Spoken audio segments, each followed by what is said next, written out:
So Robert Cosgrove, Sleep Signals. How you feeling today? Good, man. How are you? I'm really good, really good. Let's go back, I guess, to Open Your Eyes in 2015.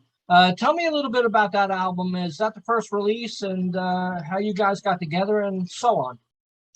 Yeah, that was our first release that we had put out. We were kind of, new to the game, I guess, so to speak. So, we put out a full length for our first release, which in hindsight was not the greatest idea. I wish we would have put out an EP or did the singles route, but yeah, as you learn and you go through your career, you start to learn how to release music a little bit more efficiently. Yeah, and as far as like everybody meeting up and everything, I'm the only original member in the band, so Right. We had all different guys at the time. We've gone through a handful of lineup changes through the years and everything. Yeah, it was just kind of a bunch of guys that had been in previous bands together, that had toured together, played in, just played shows together in the local scene and everything in Minneapolis. Right. But yeah. Oh, cool. Now, was that independently released? Yeah, we've always been an independent band. We haven't had label support. Just haven't really had a whole lot of need for it, up to this point. So yeah, everything we've released has been independent. Yeah, you think it's better off now being an independent band and stuff like that instead of going with an indie label or doing everything in-house? Yeah, I mean, there definitely are advantages to both sides of the coin. I mean, we just haven't ever seen a deal that we've seen a whole lot of value in. We've always been self-funded, self-financed. We've been able to land some pretty big tours and do some pretty big things on our own. Our last physical album that we had put out, we sold 10,000 physical copies of on our own. It's just a lot of hustle. So, I know that there are lots of things labels can do for you. But we've always had the freedom, to release what we want to release, to write music the way we want. Right. And that's been really a positive for us. Now, At the End of the World, that came out in 2017. Can you tell me anything about that release? Yeah, so that's the one that I said we sold 10,000 physical copies of, just hustling CDs at shows and going out and talking to fans and meeting people after we play. And yeah, that album we did with Justin Reimer in Memphis, Tennessee. Right. It was a really cool recording process. It was a lot of fun, making that album. And yeah, it was that's to date the most albums that we've sold was that one. Right. Now, funding for all this releases and stuff like that. Do you have a GoFundMe page, or how's that work? We've done that in the past, but yeah, most of it is just coming from the guys in the band. We've just pulled their money together, and we all work day jobs and right. do the hustle. Yeah, a lot of things have gone on credit, but I'm pretty deep in the band already. Right. Yeah, it's all self-financed. We've obviously we sell merch and that kind of thing, and fans help us out a lot in that way. But yeah, mostly it's all self-funded. Anybody ever ask for vinyl? Yeah, actually we pressed our latest release, Ethereal, on vinyl, and then we on the B side had At the End of the World as well on that. Unfortunately, we were in a bus wreck last year when we were out on tour, and all of our vinyl was destroyed. And the vinyl industry is really far behind right now. Right. I know like the earliest you can get anything pressed right now, you're looking at like January, February. So I'm sure, our next release, when we eventually put something out, we've been really busy in the studio right now. So the next release, I'm sure we'll press on vinyl again. How are all the members of the band holding up after that accident? It's a long process. A lot of people were pretty severely injured. Travis definitely took the worst of it. Right. He was in the hospital for a good 4 or 5 months. He just had I hope will hopefully be his last surgery. Just probably about a month, 5 weeks ago, something like that. Yeah, it definitely took a toll on everybody, physically, emotionally, financially. It's taken a lot to kind of roll back from that, but everybody's in good spirits. Everybody is looking forward to get back out on the road eventually here. We're currently in the process of rebuying all of our equipment and all of our live rig, our production equipment, everything. We've got to rebuild that and reprogram everything and build it all up. It's a pretty intensive process. Yeah, we're feeling good. We're getting ready to get back out, hopefully soon. Tell me a little bit about the return. So the return, I think we wrote that back in like 2019, recorded it, I think early 2020. It was supposed to come out in 2020, and then COVID kind of derailed the entire album. That's the Ethereal EP. It was supposed to be called 2020 actually, but then because of the COVID pandemic, it got derailed, pushed back to 21. And then we're like, well, we can't release an album called 2020 in 2021. Right. So we ended up renaming it Ethereal, redoing the artwork, dropping it in 21. And the video for the return was actually supposed to drop in August of last year. And that the bus wreck happened like right before, I think about a week before the video was supposed to drop. So obviously we were, everybody's in the hospital, everybody's kind of, all over the place. The video didn't end up coming out, but yeah, we just put it out. What's on the 10th, so 2 days ago. Yeah. We're so happy to finally share it with everybody. I feel like it's the strongest video that we've done to date. It's the cinematographer that we worked with, Adam Stannon, just absolutely crushed it, helped us bring everything that we wanted in it to life. And yeah, it was awesome to make. It was such a fun experience. It was really a great time. Cool. Like you're talking about a tour for this year, later on in the year, or? Yeah, I'm really hoping so. We, like I said, we just have a lot to get ready. A lot of equipment to replace. Right. Unfortunately, we're still involved in a lot of court case kind of stuff, and it will take, probably a lot longer. Want to be clear, we were not at fault in the wreck, so we've got to go through a lot of litigation and stuff. So we're just kind of trying to pull together money on our own to rebuy all of the equipment and everything, and putting a lot of things on credit. So it's just slow. Just to even just rebuy it and then to have to reprogram it, put it all back together. Right. We're waiting on new rack cases to be custom built and everything. It's a long process, but yeah, we're hoping by the end of the year that we can at least get a handful of shows in. Right. How difficult is a new band trying to break into the music business these days? I mean, it is difficult. It feels like it's increasingly difficult, just because the sheer number of bands out there, and a lot of talented bands out there. You really have to find ways to set yourself apart. Right. To kind of rise above the rest of them. Yeah, it's difficult, man. It's definitely a grind for sure. I think it takes a lot of touring, which we've never been a stranger to. We've done something like 500 something shows now, since the band started. We've always been road dogs. We go out and we hustle hard. And it's really your material just has to be so good. If it's not, it's just, there's so many talented bands out there releasing music and self-releasing, so few slots out there to break into radio. We had our first kind of commercial radio success with Fireproof, back in 2020. And it's so hard. You're vying for like maybe 2 spots a quarter, or 2, 3 spots a quarter. Outside of the, your huge bands, your Papa Roach and your Five Finger, and all those Right. bands are obviously going to be on the radio.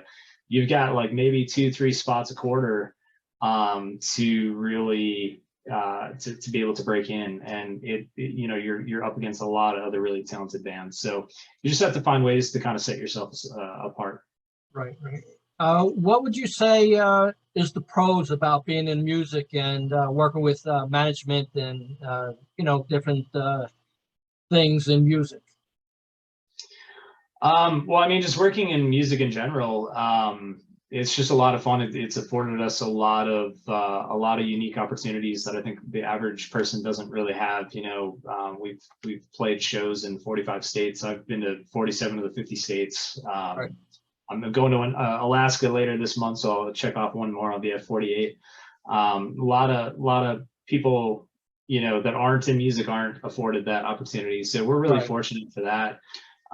It's awesome just to meet people out on the road. That's my favorite part of tour and just being in a band in general, is making lifelong friendships with people, just all over the country, all over the world, really. Right. We've not toured outside of the U.S. yet, but I mean, we've still met a lot of people even outside the U.S. So that's super cool. As far as management and stuff goes, we actually are self-managed right now. We've worked with a couple of different managers in the past, and it's gone well. But we have a tendency to just kind of get to a point where we kind of outgrow the management team that we're working with. So we're just kind of doing our own thing right now. Hopefully we'll get synced up with somebody that can help us kind of advance that next step. There's always a next step. So yeah, just hopefully that'll come soon. But What's it feeling like when you pull up in your tour bus or whatever vehicle you got, and people are waiting for you, and they're waiting for you to sign an autograph, get a picture? What's that feeling like? Because a typical person don't get that feeling. Yeah, it's awesome, man. It's like I said, there's nothing better than being out on the road and meeting new people. We haven't historically really done the whole VIP meet and greet kind of thing. Right. We just meet people. Like, we'll meet people outside our bus. We'll meet people before or after the show. We're usually hanging out.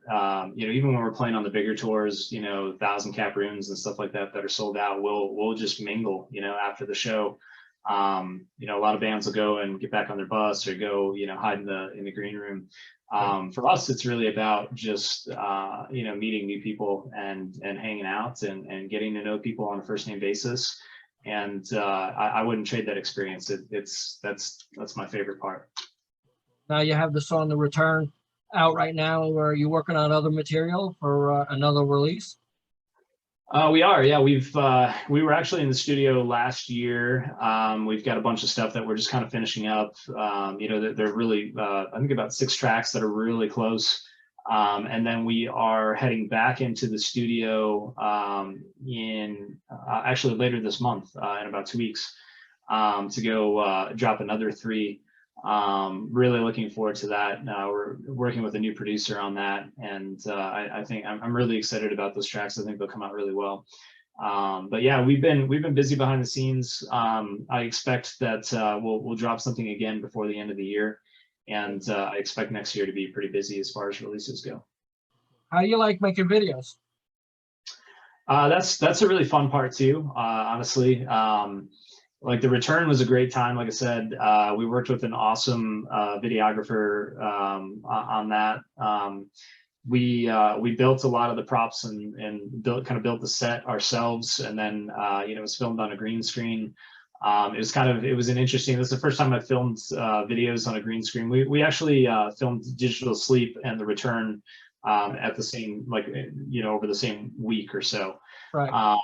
And it was my first time kind of working on a green screen, so it was an interesting experience, not really knowing like what your surroundings are as you're filming it.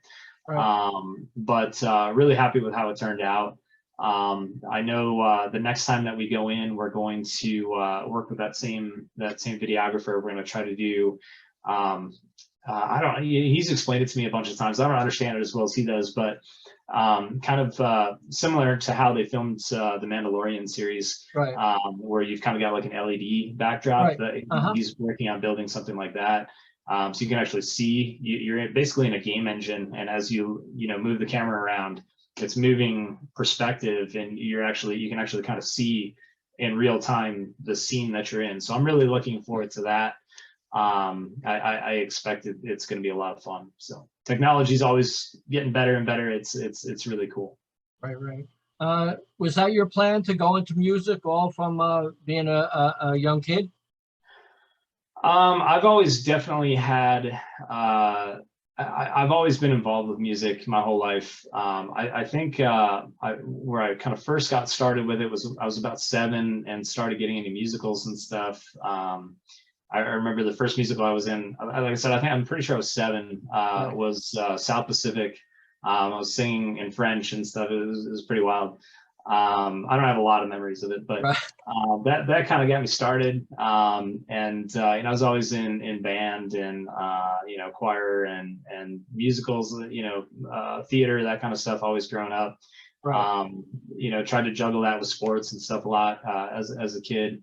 Like really started to get serious about music, I think, when I was about 12, 13 years old, and started picking up the guitar. And kind of got it started in bands and stuff when I was probably about 15. We were playing in bars, in Wisconsin. Wisconsin's got very different alcohol laws. So we were playing in bars when we were like 15, 16 years old in Wisconsin. And just kind of gradually, moved on from there. Kept climbing in different bands and kind of ended up here. What was the first concert you ever saw, and did it make any kind of impact on you? The first like real concert that I think I saw was probably Metallica in 2000. Metallica Seven Dust. And I'm not a big fan of Kid Rock, but I think Kid Rock opened that show. Or I think actually Seven Dust opened it, and then Kid Rock. I was always, so Metallica was one of the big bands for me. Growing up, always, it really got me. That's what got me picking up the guitar. I think by the time I was probably 13 or 14, I could play the entire Metallica catalog. So that was like that was kind of like the big one for me. And then definitely, getting to see them. So I'm at the Target Center in Minneapolis. Getting to see them, I think really, kind of piqued my interest in live music and playing on stage and seeing what a real rock band looks like on stage. I think that's kind of probably the most influential moment for me as far as live music went. You had a dream come true. What would that be? I think like playing on a tour like that would be amazing. Playing a stadium tour like that. We've done we've done some big tours now at this point, where we're playing, 1,000, 2,000 cap rooms, playing in front of a lot of people. And it's, that's definitely been a dream come true. But I think getting on one of those big stadium tours like that and, getting to play in front of thousands and thousands of people like that would be really cool. And, I think doing some of those, especially like the European festivals and stuff where they're just like, 80, 90,000 people. Right. Yeah. We've played some of the, we played Northern Invasion back in 17 or 18 or so. We've played a couple big festivals, but, to play something of that magnitude where you're playing in front of, 80, 90,000 people at one time. Right. That would be, I think that's probably one of my dreams come true. As a young kid, did you collect anything? I'm sure I had a handful of collections. The one that I still have is probably my card collection. I was always into baseball, football, basketball cards and stuff growing up. I was really into sports and stuff, in addition to music when I was a kid. So yeah, my card collection is still sitting in my closet somewhere. Hope someday, I'll find that like really expensive card in there that I can retire on or something. Yeah. I think I'm sure I had some other collections too growing up, but the card one is the one that definitely sticks with me. Definitely. Yeah, I got a big card collection myself, so I know what you're talking about. How can people support the band financially, you have a lot of merchandise available for people to buy? We do have a bunch of stuff up on our merch site, sleepsignalsmerch.com. And we just started up a new campaign a few months ago called Sleepless Seventh, where every month on the 7th of the month, we drop a new merch design or a series of merch designs. Right now we're doing like a summer design, just kind of kick off summer. Here we've got a tank and a really cool gold colored shirt that we've got up there, and like some can koozies and stuff. But yeah, definitely merch is the way to really support fans the best way. You know, streaming the music and everything is awesome. Takes a lot of streams to you know, to equate to an album sale. Right. But it's still hugely important for us. Like, the stream numbers are really a big deal. So even though we don't make a lot of money off of it, you know, fans streaming our music is hugely beneficial to us. It helps us out a lot. But yeah, otherwise, yeah, you know, we print a lot of our own merch. Actually, we invested, kind of invested in ourselves, and bought, you know, a press and, you know, just all the equipment that we need to print our own merch. So Jay, our guitar player, actually prints a lot of our stuff for us. So yeah, we've got quite a few different merch designs that we offer, and we change them up pretty frequently on sleepsignalsmerch.com. Cool. Once this release comes out, what would your goal be by the end of the year? As far as like a next release? Yeah. You know, it's up in the air a lot right now, man. It's you know, I'm hoping that we can kind of get back to some sense of normalcy here and get on a regular release schedule, you know, regular cadence with all that kind of stuff. It's just we're scrambling right now, just trying to figure things out. And you know, a lot of us are still trying to get healthy. You know, we're I think 3 out of 5 of us at least, I don't know about the other 2 guys, but I know 3 of the 5 of us are still in physical therapy and stuff, trying to I'm still trying to fix my neck. You know, I know Jay's hand is still pretty messed up. Travis is, you know, just starting to walk again. So you know, it's we've really just been focused over the last several months on just healing up and trying to get back to normal. I think you know, it's just, yeah, so our goal is really just to get back to some sense of normalcy and start releasing music again on a regular schedule. Right. Well, the return, that's amazing video. I watched it over and over again. I hope everybody supports it, and you know, I wish you well. Did I miss anything you'd like to talk about? No, man. You know, I always kind of just close my interviews with just saying, you know, if you see us coming through town, hit us up. Definitely come out and support the show. We would love to meet you. You know, just any of our fans. We love meeting people. We love shaking somebody's hand, talking to somebody. You know, especially with COVID and everything that shut down, so much of that, we really missed that. We were just starting to get back into it on that last tour, and we were so excited about that. The tour, you know, was 2 days in, and then we had the bus wreck. So yeah, if you see us coming through your town, like I said, just come out, shake our hand, tell us your name. We just want to get to know everybody. So that's really it, man. Cool. Congratulations on the return, Robert. I wish you the best. Thanks, appreciate it. Talk to you later. Yep. Bye-bye.